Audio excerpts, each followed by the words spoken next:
மனோஜனை ஸ்ரேயசகானநாத்யைர் அநேகவாபி மணிமந்திரைஸ்ச அனோபமம் தம் பவதோ நிகேதம் முனீஸ்வராக பிராபுகு அதீத கக்ஷ்யாகாம். நாராயணியத்தினுடைய 11வது தசகத்துல வைகுண்ட லோகத்திற்குள்ள சனகாதிகள் நுழைந்து ஒவ்வொரு கட்டாக தரிசனம் பண்ணிண்டே போயிட்டு இருக்கான்ற வைபவங்களை எல்லாம் சொல்றார். அப்ப மகாலட்சுமியினுடைய திவ்ய தரிசனமானது கிடைக்கிறது. அது மாத்திரமில்ல, கோலாகலோ விரமதே சிரமாத்திர முஷை பிருங்காதிபே ஹரிகதாமிவ காயமானே. பாகவதம் சொல்லித்து சனகாதிகளுக்கு என்ன ஒரு பெரிய ஆச்சரியம்னா, அந்த தோட்டத்துல நைஸ்ரேயஸ்னு பேரு, வைகுண்டத்துல இருக்கக்கூடிய தோட்டத்துக்கு. அந்த தோட்டத்துல பலவிதமான புஷ்பங்கள். இந்த புஷ்பங்கள் இந்த காலத்துல தான் பூக்கும், இந்த காலத்துல பூக்காதுன்னு கிடையாதா. நாம சீசன் அப்படின்னு சொல்றோமே, சீசனல் ஃபிளவர், சீசனல் ஃப்ரூட்ஸ்னு சொல்லுவோம் நம்ம. அது மாதிரி சீசனே அங்க கிடையாது. 365 நாளும் எல்லா விதமான பழங்களும் எல்லா விதமான பூக்களும் அங்க கிடைக்கக்கூடிய விளையக்கூடிய ஒரு உயர்ந்த லோகம். அதே போல பூலோகத்துல எங்க இருந்ததுன்னா, வால்மீகி ராமாயணத்துல சொன்னார், அயோத்திக்கு ராமன் அவதாரம் பண்ணானே, அந்த அயோத்திக்கு வைகுண்டம்னு பேர். அந்த வைகுண்டம் பூலோக வைகுண்டம். அதனால தான் தேவானாம் பூர் அயோத்தியா. வைகுண்டாதிபதியான மகாவிஷ்ணு ஸ்ரீராமனாக இங்க வந்து அவதாரம் பண்ணதுக்கு காரணம் என்னன்னா, வைகுண்டத்துக்கும் அயோத்தின்னு பேரு, இந்த தசரதர் பரிபாலனம் பண்ணிட்டு இருக்கக்கூடிய இதுக்கும் அயோத்தின்னு பேரா. அதனால ஒரு அயோத்தியிலேருந்து நாம ஒரு அயோத்திக்கு இறங்கிடுவோம்னு பிதரம் ரோச்சயா மாச ததா தசரதம் நிருபம்னு இறங்கினாராம். அப்ப வைகுண்டத்துல இருப்பது போலவே இந்த அயோத்தி இருக்குமா. இந்த அயோத்தியில அதனால என்ன விசேஷம்னா, ராமன் பட்டாபிஷேகத்தை பண்ணிண்டு சிம்மாசனத்துல எப்படி வைகுண்டத்துல மகாவிஷ்ணு பரமபதநாதனாக அமர்ந்திருப்பானோ அதே போல இவன் இங்கு அயோத்திய ஆட்சி பண்ணான். அப்ப அயோத்தியில என்னன்னா, ராமனுடைய ஆட்சி காலத்துல வைகுண்டத்துக்கும் இதுக்கும் ஒரு பெரிய ஒத்துமை. நித்ய புஷ்பா நித்ய பலாஸ்தரவஸ்கந்து விஸ்ருதாகா காலே வர்ஷீச்ச பர்ஜன்யகா சுகஸ்பர்சஸ்ய மாருதகா. வால்மீகி ராம பட்டாபிஷேகத்தை முடிக்கச்சே சொன்னார், அயோத்தியில பலவிதமான தோட்டங்கள், எல்லா விதமான பூக்கள். இந்த பூக்கள் இப்பத்தான் பூக்கும், இப்ப பூக்காதுன்னு கிடையாது. காலே வர்ஷீச்ச பர்ஜன்யகா, பழங்கள் எல்லா காலத்திலையும் கிடைக்கும். காலத்தினுடைய அளவே இங்க கிடையாது. காரணம் என்னன்னா, அயோத்தியே வைகுண்டம். வைகுண்டாதிபதியான மகாவிஷ்ணுவே இங்க ஸ்ரீராமனாக வந்து அவதரித்தான்னு சொன்னாரா. அதனால தான் ரெண்டுத்துக்கும் ஒரு பெரிய ஒத்துமை. ராமனுடைய அந்த தேசம் போல இருக்கக்கூடிய இந்த ஒரு வைகுண்டத்துல அதே தோட்டங்கள் புஷ்பங்கள்லாம் பார்த்துட்டே போயிட்டு இருக்காளாம். ஸ்ரீராமன் இந்த ஸ்லோகத்துல சொன்ன உடனேயே நமக்கு ஞாபகத்துக்கு வருது, இந்த திருக்கோயில்ல நாம் இப்போது ஒரு ஸ்ரீராமச்சந்திரமூர்த்தியினுடைய திவ்ய தரிசனத்தை அடுத்த சன்னதியாக நாம் அடைய இருக்கின்றோம். எந்த திருக்கோயில்? ஸ்ரீ ஆதிகேசவ பெருமாள் ஸ்ரீ பாஷ்யகார சுவாமி உடையவர் திருக்கோயில். சென்னை பரபரப்பு மிகுந்த பிராட்வே பஸ் நிலையத்திற்கு அருகிலுள்ள பழைய கொத்தவால் சாவடிக்கு அருகிலுள்ள ஆச்சாரப்பன் தெருவில் அமைந்திருக்கக்கூடிய இந்த திருக்கோயிலிலே இதோ ராமர் சன்னதியினுடைய திவ்ய தரிசனத்தை நாம் அடைந்து கொண்டிருக்கின்றோம். சுதை வடிவத்திலே இந்த சன்னதியில் ராமன் நின்ற திருக்கோலத்திலே ஒரு புறம் சீதையாகவும் மற்றொரு புறம் லக்ஷ்மண சுவாமியாகவும் நமக்கு காட்சியளிக்கக்கூடிய அழகான ஒரு வைபவம். மூலவரை படமெடுக்க இங்கு அனுமதி இல்லாததால் சுதை வடிவத்திலே இருக்கக்கூடிய அவரை மூலவராக பாவித்துக் கொண்டு இதோ உற்சவமூர்த்தியான ஸ்ரீராமனுடைய திவ்ய தரிசனத்தை அடைகின்றோம். தோள் கண்டார் தோளே கண்டார், தொடுகழல் கமலமன்ன தாள் கண்டார் தாளே கண்டார் என்று ராமனுக்கே உண்டான கம்பீரத்துடன் அழகான ஒரு நின்ற திருக்கோலம். கையிலே கோதண்டம், அத்திரவர் அரக்கர் முடி 10 கொத்தாக உதிர்த்த கூர்மையான பெரிய அம்பைத்தான் கையிலே வைத்துக் கொண்டிருக்கக்கூடிய திருக்காட்சியையும் அடைகின்றோம். ஆகா, கிரீடத்தினுடைய தரிசனம், உயர்ந்த திருமன் காப்பு, அவன் வைத்துக் கொண்டிருக்கக்கூடிய அந்த கோதண்டத்திலே சில சிறிய சிறிய மணிகள் ஆங்காங்கே கட்டப்பட்டிருக்கக்கூடிய வினோதமான மணியோடு அமைந்திருக்கக்கூடிய கோதண்டத்தையும் நாம் தரிசிக்கின்றோம். சிரித்த முகத்தோடு ராமனுக்கே உண்டான அழகான கம்பீரம். இடதுபுறம் லக்ஷ்மண சுவாமி, அவரும் கண்களை திறந்து கொண்டு கையிலே வில்லையும் அம்பையும் வைத்துக் கொண்டு காட்சியளிக்க, மற்றொரு புறத்திலே சீதை பிராட்டியானவள் ராமனுக்கு வலதுபுறத்திலே இடது கையிலே தான் தாமரையை வைத்துக் கொண்டிருக்கின்றாள்.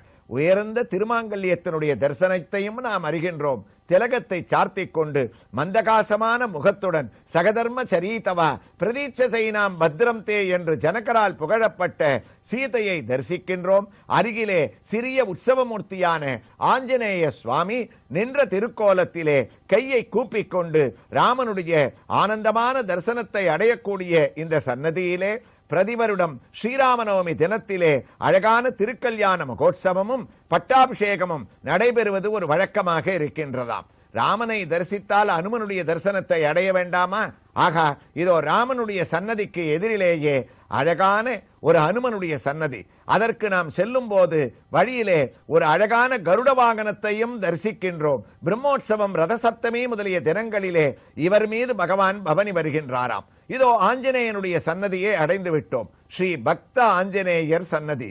சிறிய விமானம் சுதை வடிவத்திலே திருவடியை மடக்கி சுதையிலே கைகூப்பி அமர்ந்த திருக்கோலத்திலே இருக்க ஆஞ்சநேயனை தரிசித்து சன்னதியிலே நம்முடைய கண்ணை பார்வையை செலுத்துகின்றோம். இங்கு உற்சவமூர்த்தியானவர் நின்ற திருக்கோலத்திலே தான் கையை கூப்பிக் கொண்டு கண்களை திறந்து கொண்டு உயர்ந்த திருமன்காப்பை தான் சார்த்திக் கொண்டு மாலைகளை கலைந்தும் சார்த்திக் கொண்டும் அழகான தன்னுடைய திருவடி சேவையை இவர் அளிக்கின்றார். இந்த ஆஞ்சநேயனுடைய அழகான திவ்ய தரிசனம் நமக்கு பரவசத்தை ஏற்படுத்துகின்றது. அது மட்டுமா, இந்த திருக்கோயிலிலே மற்றொரு ஆஞ்சநேயரும் இன்னொரு சன்னதியிலே எழுந்தருளியிருக்கின்றார். அவருடைய திவ்ய தரிசனத்தையும் இதோ அடைகின்றோம். இவர் வீர சஞ்சீவி ஆஞ்சநேயர் என்ற பெயருடன் சஞ்சீவி மலையை தான் கையிலே வைத்துக் கொண்டு நின்ற திருக்கோலத்திலே காட்சியை அளித்தாலும் ஒரு திருக்கையிலே கதையை வைத்துக் கொண்டிருக்கின்றார். இந்த ஆஞ்சநேயனிடத்திலே எந்த திருக்கோயிலிலும் நாம் காண கிடைக்காத ஒரு காட்சி. அவருடைய திருவடிவாரங்களிலே ஒரு ராட்சசியானவள் சிதைந்து கிடக்கின்றாள். யார் இவள்?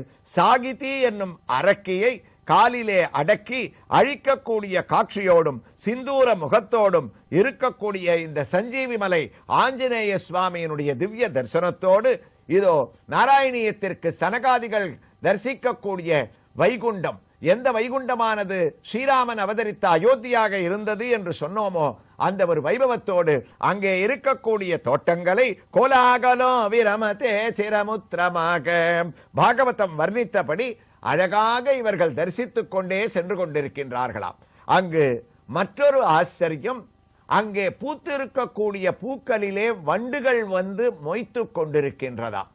வண்டுகளுடைய ரீங்காரமானது கேட்கின்றது. வண்டுகளுடைய ரீங்காரம் வண்டுகள் தான் குரல் இசைப்பது போல வைகுண்டத்திலே கேட்கவில்லையா? ஹரிகதாமிவ காயமானே. வண்டுகள் ஒவ்வொன்றும் ஹரிர் ஹரிர் ஹரிகி என்று ஹரி கானம், ஹரி கதாமிர்தம், பகவானுடைய நாம சங்கீர்த்தனத்தை அங்கே இருக்கக்கூடிய பூக்களிலே அமர்ந்து தேனை பருகிய வண்டுகள் கூட நாம சங்கீர்த்தனத்தை செய்யக்கூடிய காட்சியை பார்த்து பரவசப்பட்டுக் கொண்டே சனகாதிகள் சென்று கொண்டிருக்கின்றார்கள். அதைவிட ஆச்சரியம் என்னவென்றால், கலியுகத்திலே ஸ்ரவண மார்க்கம் தானே உயர்ந்தது என்று சொல்லிக் கொண்டிருக்கின்றோம். இப்போது நாம் தரிசித்த 2 ஆஞ்சநேயன் கூட ராமனுடைய கதையை இன்றும் இங்கு அமர்ந்து கேட்டுக்கொண்டே தானே நம்மோடு இருக்கின்றார்கள். அதே போல வைகுண்டத்திலே ஸ்ரவண மார்க்கமும் உண்டாம். என்ன ஸ்ரவணம்?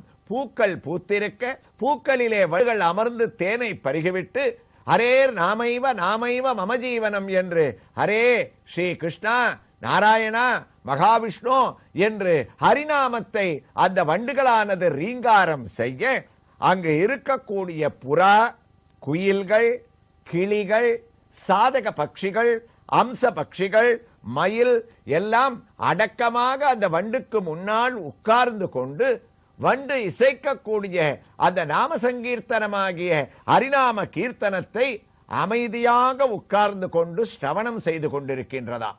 வைகுண்டத்திலேயும் நாம சங்கீர்த்தனம், வைகுண்டத்திலேயும் ஸ்ரவணம் செய்யக்கூடிய ஒரு பெரிய பாக்கியம்.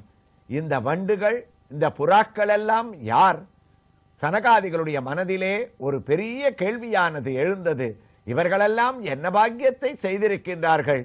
நமக்கு ஒரு வண்டாக பிறவியை கொடுத்தால் கூட வைகுண்டத்திலேயே தங்கிவிடலாம் போலிருக்கின்றதே, அல்லது ஒரு கிளியாக பிறவியை கொடுத்தால் கூட இந்த நாம சங்கீர்த்தனத்தை கேட்டுக்கொண்டே இருக்கலாம் போல இருக்கின்றதே என்று சனகாதிகள் பரவசப்பட்டு யார் இவர்கள் என்று நினைக்கின்றார்கள். நாராயணியத்திலேயும் பாகவதத்திலேயும் மகான்கள் குறிப்பிடுகின்றார்கள், இவர்கள் வேறு யாரும் இல்லையாம். யாரெல்லாம் நாம சங்கீர்த்தனத்தை பூலோகத்திலே செய்தார்களோ அதனுடைய பலன் அவர்கள் செய்த பாபமெல்லாம் ஒழிந்து அடுத்த பிறவியிலே வைகுண்டத்திலே அதே நாம சங்கீர்த்தனத்தை வண்டாக செய்யக்கூடிய பாக்கியத்தை அடைந்தார்களாம். அதே போன்று யார் யாரெல்லாம் நாம சங்கீர்த்தனத்தையோ இது போன்ற பிரவச்சனங்களையோ வீட்டில் அமர்ந்தவாறே கூட கேட்டிருந்தால் அடுத்த பிறவியிலே பரமபதத்திலே அவர்களுக்கு புறாவாகவும் கிளியாகவும் குயிலாகவும் மயிலாகவும் அதே ரீங்காரத்தை அதே நாம பிரபாவத்தை கேட்கும்படியாக பகவான் பிறவியை கொடுத்து விடுகின்றான் என்ற அதிசயத்தை பார்த்து கொண்டே இவ்வளவு புஷ்பங்களுக்கு நடுவிலே துளசி மாலையையும் மறுபடியும் துளசி செடியை தரிசித்து இவர்கள் தாண்டுகின்றார்களாம். அப்போது பட்டத்திரியானவர் கேள்வியை எழுப்புகின்றார்.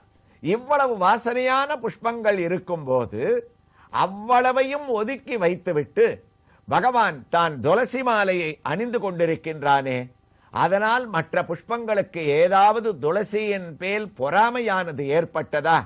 நம்மை பகவான் ஒதுக்கிவிட்டானே என்று அவனிடத்திலே போய் முறையிட ஆரம்பித்து விட்டதா? கிடையவே கிடையாதாம்.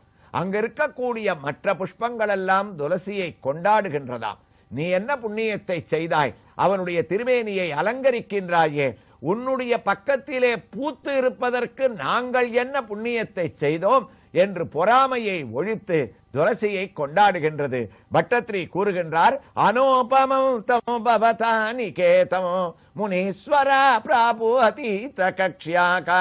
குருவாயூரப்பா, அவ்வாறு பொறாமை இருந்தால் இவர்கள் வைகுண்டத்திலே இருக்க முடியுமா? தாண்டுகிறார்கள் சனகாதிகள். அங்க இருக்கக்கூடிய செடிகள் கொடிகள் மரங்கள் ஒவ்வொரு இலைகள் எல்லாவற்றிலும் அவைகள் காற்றிலே அசைய அசைய ஹரிர் ஹரிர் ஹரிகி என்று அவர்கள் கூட அந்த மரங்கள் கூட ஹரிநாம சங்கீர்த்தனத்தோடு திளைப்பதை பார்த்து ஆச்சரியம். அவர் ஆச்சரியப்பட்டாரோ இல்லையோ சனகாதிகள், நாராயணியத்தில் குருவாயூரப்பன் சனகாதிகள் கண்ட காட்சியை பட்டத்திரிக்கு தான் உணர்த்தியதால் அவர் ஸ்லோகமாக எழுதி என்றோ பட்டத்திரி எழுதியதை வைகுண்ட வர்ணனம் இவ்வாறு தான் இருக்கும் என்று நாம் வீட்டில் இருந்தவாறே கேட்கக்கூடிய பாக்கியத்தை நமக்கு குருவாயூரப்பன் அளித்திருக்கின்றான் என்றால் நாமெல்லாம் உண்மையாகவே பாக்கியசாலிகள். அந்த மரம் செடி கொடி இவைகளுக்கு கூட உயிர் இருக்கின்றதே ஆச்சரியப்படுகின்றார்களாம். ஏன் உயிர் இருக்காது? அதனால்தானே பூலோகத்திலே ஆழ்வார்கள் ஆச்சாரியர்கள்லாம் கூட தான் செண்பகமாய் நிற்கும் திருவுடையனாவேனே என்று திருவேங்கடமுடியானிடத்திலே அழகான ஒரு பிரார்த்தனையை வைத்தார்கள். அந்த வைபவங்களை எல்லாம் பார்த்து கொண்டு முனீஸ்வரா பிராபுஅதீத கக்ஷ்யாகா.